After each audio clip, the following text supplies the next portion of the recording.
Okay, hello, welcome back. So, our first goal here is to study a rigid body undergoing pure translation in a planar motion. So, in this video and in all topics of this chapter, our general goal is to find or calculate kinematics of any arbitrary point on a body if we know some information about the motion. For instance, you know the movement of how point A moves on this body, and you want to know what is movement of B. If you can do that for any point, essentially you have fully described the motion of the body. So that is our goal. Noting that it is a translational motion, the setup is that I know the movement of A, I want to find movement of B. So to do that, well, actually my figure is not great. Let me, oops. What is happening?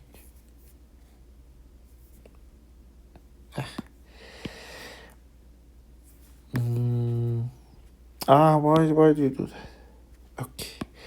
I want to make my point B to be here. Better. Okay. I know point A motion, but I want to find point B. And one way I can do that, if you remember, is the concept of relative motion. So my first goal is to find some position information of B. What I can do, I can make another little reference frame. Let's call it x prime, y prime. And assume there is an observer sitting on point A and is moving with the body. And in that case, point A sees point B at a location R of B relative to A. What we really want is convert information R of A to information about, let me try finally another color, R of B. And in this way that I have drawn it using relative motion, it is fairly straightforward. You can know R of B, what you're trying to find, is R of A plus R of B relative to A. And things start to look interesting, noting that the relative position of B with respect to observer at A usually, well, not usually, doesn't change. This is fixed, a fixed constant vector. Because remember, we're dealing with a rigid body. So that distance remains the same. And because we're dealing with translation, the angle of that line also always remains the same. So it is essentially a constant or fixed vector.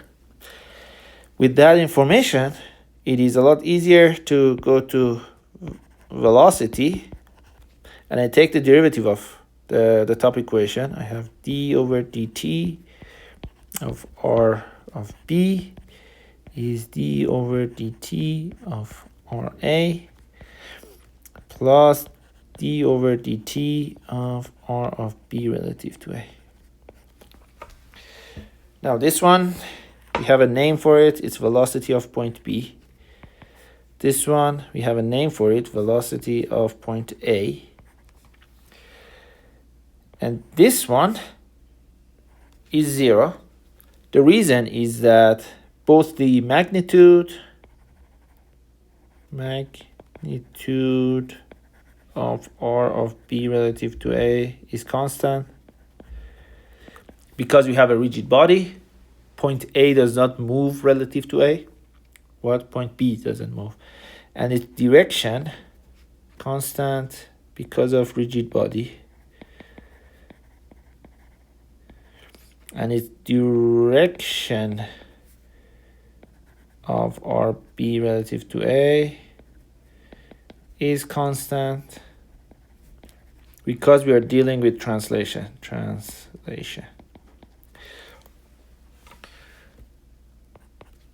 So, in other words, velocity of point B during translation is always equal to velocity of A. And because these are arbitrary random points, long story short, all points on a translating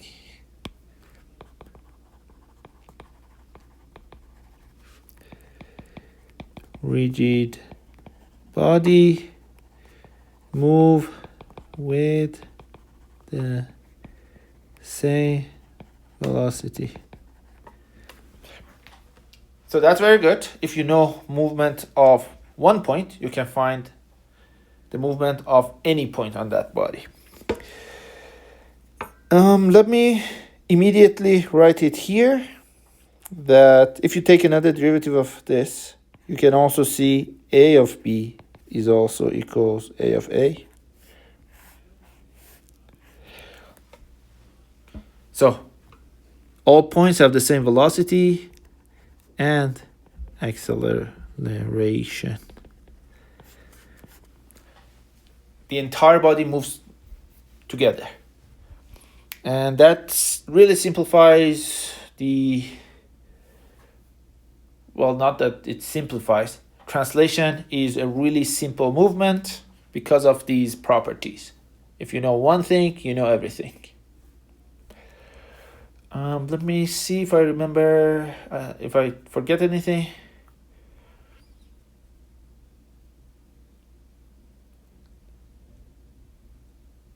Oh, two points.